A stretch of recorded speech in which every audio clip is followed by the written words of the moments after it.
Welcome to the Bend Don't Break podcast. We are powered by The Source, Bend's locally owned media company and weekly newspaper. This podcast is our eddy in the rushing waters of local journalism. We are glad that you're taking some of your time to listen to us chat with the people who shape our local community. Support us through our member program at bensource.com. Thank you to our presenting sponsor, RE/MAX Key Properties, a family-owned full-service real estate brokerage specializing in residential, luxury, commercial, new construction, and ranch and land properties. Their new state-of-the-art facility at 42 Greenwood Avenue is a modern, collaborative space and the new home of the Bend Don't Break podcast recording studio. I am Aaron Schweitzer, producer of this podcast and publisher of The Source.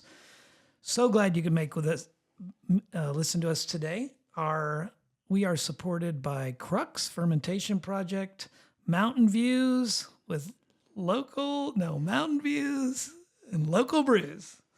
On this episode of Bend Don't Break, we're joined by Redmond Mayor Ed Fitch, longtime Redmond resident and dedicated public servant. After growing up just outside of Chicago as the 9th of 11 children, he earned both a bachelor's and master's degree in history from Marquette, followed by a law degree from Willamette Law School in 1978. He's called Redmond home since 1979, where he and his wife Susan raised their 2 children and now enjoy life as proud grandparents. With a long legal career, including 30 years as partner at Bryant, Emerson, and Fitch, and his current role at Fitch Neary. He's also deeply invested in civic life. He served as Redmond's city attorney, mayor, and on numerous local commissions and advisory boards, always striving to make Redmond a place people are proud to call home. Ed, man, that is a mouthful. That's a lot of stuff. That is a mouthful. Well, thanks for being here today. Wanted to just take some time out to chat with you, given spring's coming and more people are going to want to live in Redmond than they do now. It's putting its best foot forward. We are getting a lot of new residents. It always amazes me when you drive around how many new neighborhoods are being under construction. Right now, actually, I'm working on a master plan for 1,000 acres owned by the county in Northeast Redmond. Okay. For future incorporation, down the road. I think that'll support about 10 to 15,000 new citizens. Yeah. And be located on the east side, so it'll be very accessible to all the new jobs that are going to be created over on the east side of Redmond. When did you first move to Redmond? In the fall of 1979. Wow. How many folks in the community at that time? What was your pop? I think it was around 6,000, right around there. And what's your population today? 38,000. 38? Yeah. And is it expected to be probably around 60 by next year? Well, that would be a challenge. But, it's always hard to predict the future. We have ebbs and flows in the economy and also with population increases. But overall, I would expect that we'll hit 50,000 within the next 10 years. Yeah. Yeah.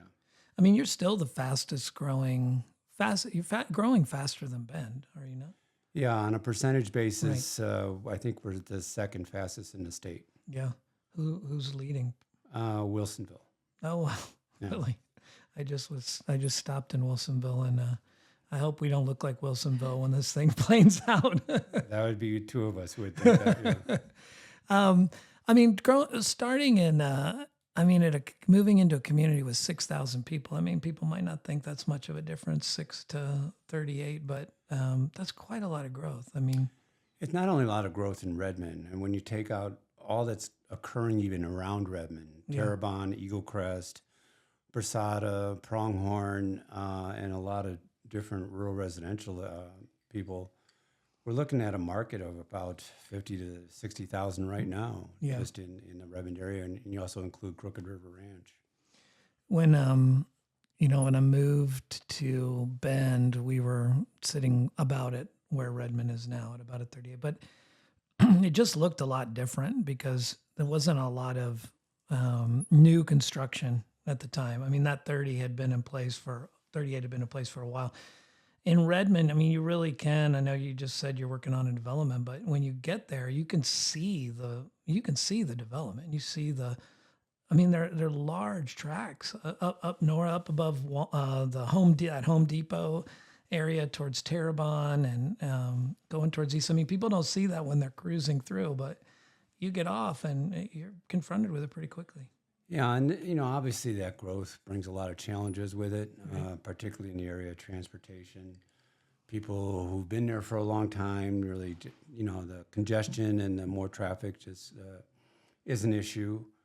I think Redmond's going to be well suited long term. We're working on a beltway system for Redmond. Yeah. That's one key part of that is the East Side Arterial. So from Airport Way, where you get off 97, all the way up to Maple, you'll be able to go without any stoplights at all. Oh, wow. Isn't there some kind of construction imagined for coming in around the current highway through Tumalo and in back way? No, what's really, I think, what we're focusing on and we're working with the state on is a new interchange south of Airport Way. Okay.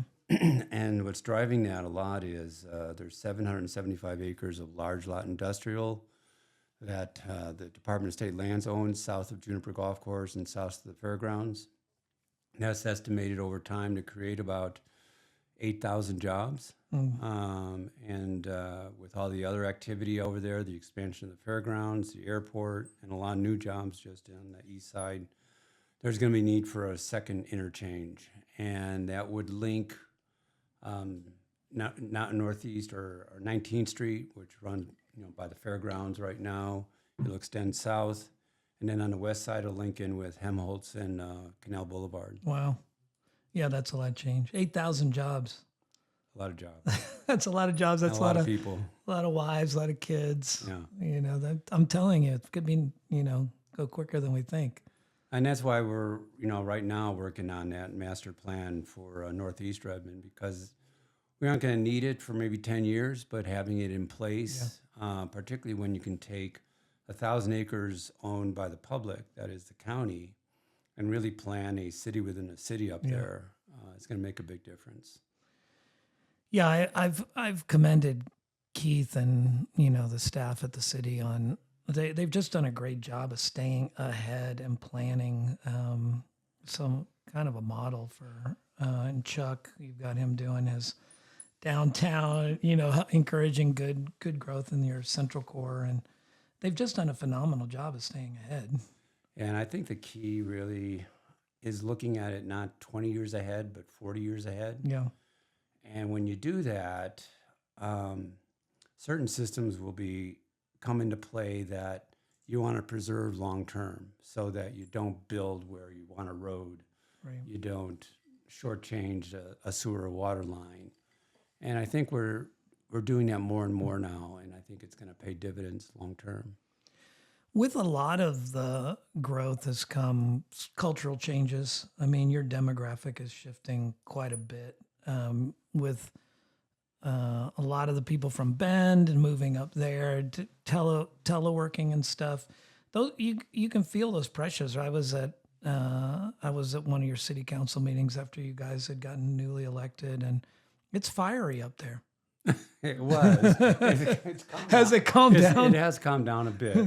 And I would say, Redmond is still a relatively moderate conservative community. Uh-huh. It's changed a lot. And, just the vote on the marijuana was a reflection of that. Right. And downtown has become much more vibrant. The community as a whole is becoming more diverse, but it's still very grounded there. Yeah. That's what I really like about it. It's still kind of blue collar oriented in a general sense. And I think that is what distinguishes it from Bend. Yeah. And it's nice to have two different communities, different absolutely. personalities and culture. Yeah, well, I think people can choose where they want to live, and they get to select their own demographic around it. And has the council meeting settled down for you? Because I remember they had to. There was a shift where you moved it afterwards. So I was there for one of them because we do a run in Redmond, and we were there to thank the council and the city for allowing us to do the run, and we never got to that thank you. I had to leave before the meeting was over. No, our meetings are generally, in the last, I think even 12 months have been much more business oriented and Yeah. not as contentious because it was a big change. Yeah.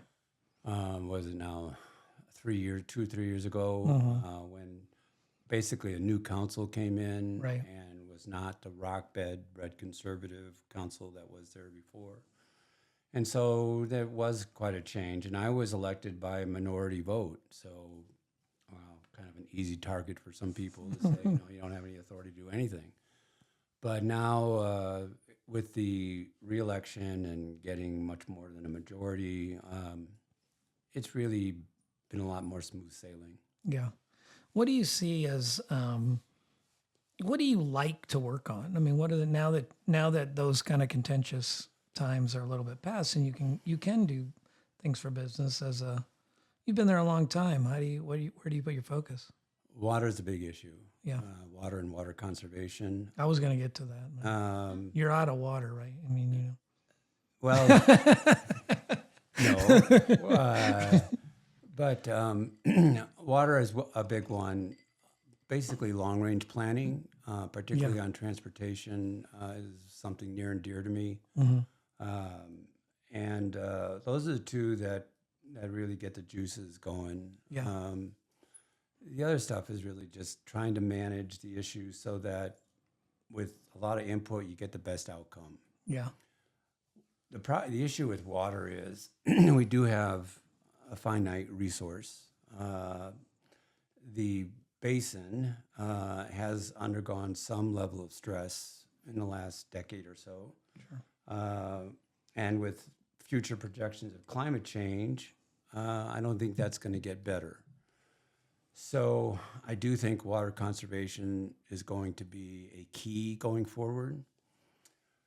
Where we have issues with the Water Resources Department currently is that the way they did the rules really punishes the most overregulated entities, which are cities. Right. We have to account for every drop of water, whereas we have 20,000 exempt wells in the Deschutes Basin, authorized to get 15,000 gallons a day without any regulation, any input at all from the state. Right. And when you look at what the authorized use is, if you take all the cities in Central Oregon, we are authorized to use about 9 billion gallons a year. If you take the exempt wells, they're authorized to use 90 billion gallons a day. Wow. They have comprise maybe 40,000 people, and we comprise 220. The whole thing doesn't make any sense at all. Right.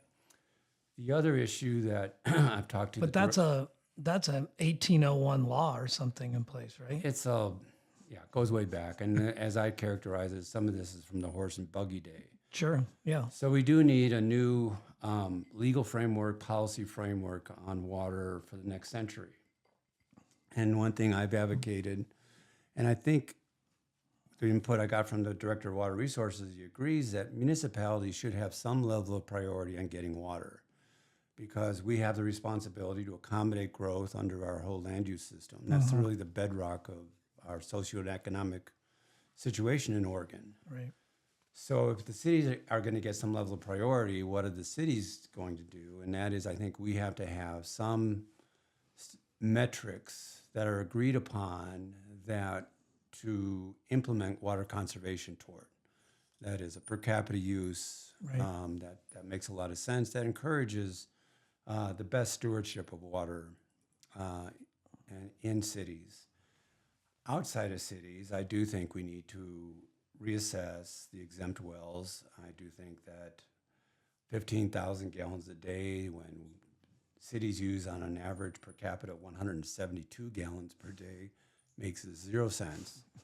And watering every day makes 0 sense. Every city I know of in Central Oregon does odd and even days, so Right. you don't get to water every day. They should be metered, and that should be done on an incremental basis. These are fighting words, Ed. I know that. But I mean, the well people are. But no, they But I understand what you're saying. everybody who Sure. uses Yeah. water out of the aquifer has to be responsible for it. Yeah. And we don't have a system for that right now. Irrigation districts are doing a lot. They can do more, in my opinion, but they're doing a lot. Right. For example, COID has reduced their use of water over the past 10 years, I think, by 20%, Sure. and put that water back in the river. So there are a lot of things that we can do, but everyone has to participate. And so I think exempt wells need to participate as well. I do think it'd be fair to have them implement that on an incremental basis. That is, when a property sells, the well gets metered, or if it gets refinanced. So it's at a Right. time where it may make financial sense to do so. I mean, you've been traveling quite a bit lately to Salem. You've been meeting at the state level about these issues, correct? Yeah, the primary issue actually that we're working in Salem on is Core 3. Okay. And Core 3 is the training center for police, sheriff, fire, and first responders that we're going to construct on the east side of Redmond, kind of just north of the airport. It's also going to serve as the emergency response center for Yeah. both regionally and statewide. Cascadia, the subduction event, is overdue geologically, so we're kind of living on borrowed time.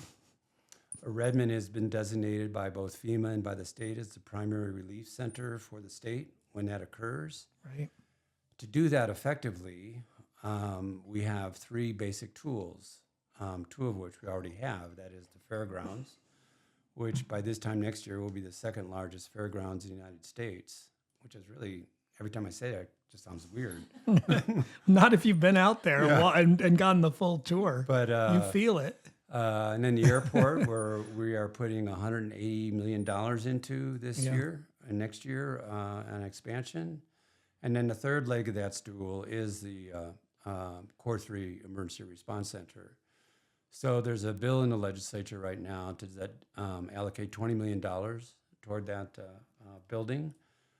This summer, we're going to build the infrastructure into it. That is the streets, sewer, water, and utilities. Yeah. So we'll be shovel ready by next spring. And you'll have people working full time in that facility. Not a lot, but mostly it's going to be for training purposes. Okay. And so we'll have. I all thought you those were going to say agencies. there were another 8,000 people coming out there and like. No, I don't think there's going to be a lot of people daily there, but there Right. will be a lot of training exercises. About last month, a bunch of us went to Denver to look at some of the similar facilities in the Denver area, and they're very impressive. There's fire towers that can be constructed for fire training, tracks for police and fire to practice, emergency turns, speeding, and all that kind of stuff. So it's safe. And just the more you get mutual training between fire, police, even public works, and these kind of agencies, the better off you're going to be when we have emergencies that require all three to work together. Yeah, right. And unfortunately, that's happening more and more, particularly with fire in this area and in Eastern Oregon. So Core 3 is a big issue. We're also really working hard on 35th and Highland is an intersection in Redmond that really needs a stoplight. It's been the scene over many years of a lot of traffic accidents. We've had 2 fatalities there. We've had a lot of injuries. But more importantly, by next year, the new recreational center in Redmond is going to be finished, and it's going to be about a half block south of that intersection. So we'll have more and more traffic, more and more kids trying to cross the highway there. Do people put stoplights anymore? I think when that happens, don't you just get a new roundabout and put some art in it, and ODOT does you're not talking old fashioned. ODOT does not want a roundabout there, and it's their highway, but they have designated this as their number one project for this region, which may be helpful. Yeah. And it's not a lot of money. We're going to put up $500,000, and so we're asking the state to put up about $2.5 million to get it completed. Yeah. Let me come back to water for just a second, because with all the stuff you were talking about, is there and recognizing that you were kind of point of the spear on this, when the state did say, you'd have to limit your growth based on water, on not having an available water. You guys kicked into action, and I know worked back against that.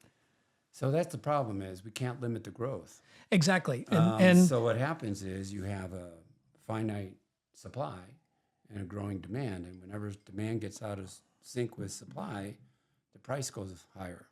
well, I've heard of people in Arizona or developments down there who've run out of water, fought over it. Now they're cut off. They're trucking water in. You probably are familiar with it made national news. Like, they're out of water. I mean, we're not out of water. No, I know that. I wasn't saying I wasn't saying clear the about trucks that. were going to roll next week. But We do have a fairly healthy history of getting water for Redmond, and so we are authorized to, I think it's like 2.7 billion gallons a year. But we do have problems in the summertime with all the irrigation of coming up against a limit on our rate. So we do need to do more conservation, particularly on summertime irrigation. As you know, when you walk down a sidewalk and there's a parkway and there's grass between the street and the sidewalk, 30 to 40% of that water does not go on the grass. Yeah. It goes on, either the street or the sidewalk. So we have to start looking at those kinds of issues, better faucets, better indoor plumbing fixtures that will reduce water usage. There's all kinds of tools in the shed that can help with conservation. My feeling is, sorry to interrupt, but is because of this. Whereas conservation from the city's perspective in the past, I feel was earnest, but it didn't have the same urgency that it has now, where you're talking about metering wells. Well, that conversation would never have started from a city perspective. It would have been like, hey, I hope at some point this happens. Is there momentum to get, at this point, you can feel more pressure. Is there momentum to get these people to the table and start talking about these? I mean, they're changes, like we said, to hundreds of years old law and rights. So there is a history of strong collaboration within the Deschutes Basin on water. And the Deschutes Basin Collaborative is doing a lot of work on that. I know the irrigation districts are doing a lot in terms of establishing a water bank so that North Unit, where we have the best farmland, can get more water than they have in the last few years. But the premise of it is everyone who uses water out of this aquifer has to be responsible for it and has to account for it. So that's really the basic premise, and everything's going to flow from that basic principle. It'll take time. I mean, I would expect in the 27 legislature this issue will come up, and we will be advocating for that. Yeah. But it's not easy. People are used to certain things, and change is always challenging. So on April 22nd, we are going to have a water conservation summit in Redmond for our community. And that would include, we've invited all the homeowner associations and all the landscapers to talk about what more or what should we be doing to increase the level of conservation in Redmond. And it'll be an interesting conversation. Yeah. Do you feel like you've got, what's the education level for the general populace on where you guys are on the perspective for that? It's probably varied. Some people are more interested than others, and I think there's a general awareness that water is an issue in Central Oregon. Maybe even more so in the Redmond area than it is maybe in Sisters or Bend, just because of the kind of hydraulic nature of the aquifer. Right. Certain wells are going dry out in that gets people's attention. That gets a lot of attention, and it should. I mean, it's a big problem. But the more we can do to use water in the best stewardship manner that we can, the better off the entire community, both rural and urban, will be. Yeah. Do you, how much are you currently coordinating with other mayors? I mean, the mayor position in some communities is ceremonial. That in your case, that's certainly not the situation. How much do you coordinate with other A city lot. mayors? Every month, we have a meeting of the Central Oregon cities. Yeah. That was an organization, actually, I started 25 Ah, years great. ago, and it was over water. And we started the Deschutes mitigation program then of taking surface water, particularly with irrigation water from districts, and putting it back in the river in order to get access to groundwater. And that system's worked very well for our cities, and I think for the river over the past 25 years. There is going to be a need to extend that program. It's scheduled to sunset in 2029. Bend is in need of that extension. We aren't as much because we still all have a lot of credits, but we are working together as cities in Central Oregon on water issues. I'm the chair of that organization right now, and Melanie's the co-chair. Okay. So we do meet once a month, and water is the primary subject That's a matter. good point. Wow. We're almost at the end of our time. Do you, anything you want to chat about that we haven't gotten to that, I do think that the main challenge we're going to have going forward as a region is Highway 97, Highway 126. How are we going to make those safer? And how is ODOT going to be able to come to the table with some real money yeah. to make improvements? I mean, now they're even saying, they're not even going to plow the snow in the wintertime. We do have a serious transportation problem, and we're going to need a statewide fix on that. There's Yeah. going to have to be additional sources of revenue in order to get these issues addressed. But safety on our highways, I think, is one of our biggest challenges going forward. I mean, one of the, I remember every time we have county commissioners candidates come in, I bring up the traffic problem in between Redmond and Bend, and there's a lot of head in the sand about how bad that is, and we have a rep now who commutes from Redmond into Bend, and she talks about it constantly, how dangerous it is, and she's poor making it lady every day. Who was killed last month or a couple months Yeah. ago north of Redmond and south of Terrebonne. There's people going at 75, 80 miles an hour. Yeah, I mean, within 20 feet of a car going the exact same speed the other way. right. That's not a good situation. Yeah, We need more barriers on the highways.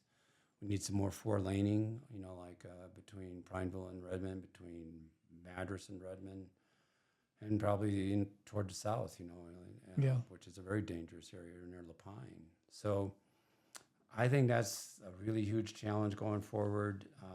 do you get the sense ODOT appreciates the problem? I think, as an organization, I think they've been fairly dysfunctional. The audit of ODOT that came out recently showed that there was a lot of mismanagement, and things are costing way more than they should.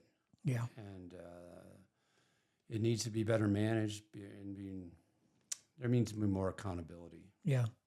I mean, it seems like a lot of when we're talking to leaders in these communities, especially I remember during one of the city clubs of Lapine, Mayor talking about just not being able to get ODOT to the table to really talk about how much growth they were experiencing, and it's The bridge to nowhere is a good example of Yeah, that dysfunction. I mean, right. geez. I think they're going to turn that into a climbing park or something. Yeah. Tourist destination. Right. Some to point at. Wonders of Central Oregon.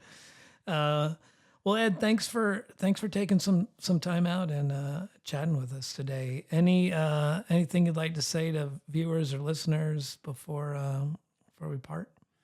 We have a great city council right now. Yeah. Great staff. The city does work hard to address these challenges that growth has, and I think we're on the right track. That's great. This has been the Bend Don't Break podcast. If you like what you heard, become a member, and we will continue to bring in great guests like Ed and ask him about wells and water and all the other things that are coming up, please hit the donate button on our website and become a part. Thank you. You've been listening to the Bend Don't Break podcast, powered by The Source Weekly. To read, hear, and see more of what we do, go to bensource.com.